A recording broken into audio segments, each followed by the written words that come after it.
প্রিয় শিক্ষার্থীরা, পদার্থবিজ্ঞানের নতুন আরেকটি ক্লাসে তোমাদেরকে স্বাগতম।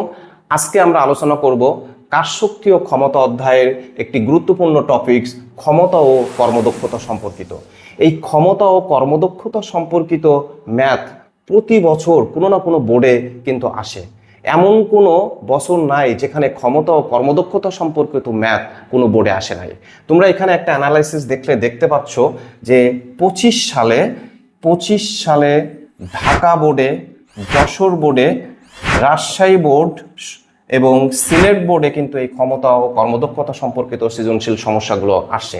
একই সাথে দেখো 24 সালে ঢাকা বোর্ডে আসছে, যশোর বোর্ডেও আসছে, রাজশাহী বোর্ডেও আসছে, আবার বরিশাল বোর্ড, তারপর চট্টগ্রাম বোর্ড, দিনাজপুর বোর্ড।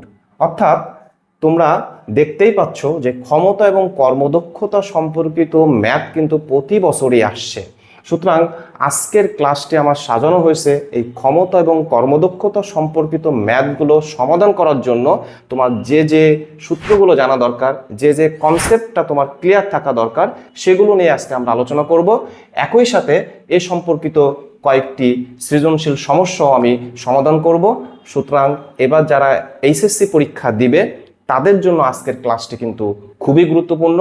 আশা করি তোমরা ক্লাসটি মনোযোগ সহকারে দেখবে এবং ক্লাসটি শেয়ার করে রাখবে। এর ফল অবশ্যই তোমরা পরীক্ষায় পাবে।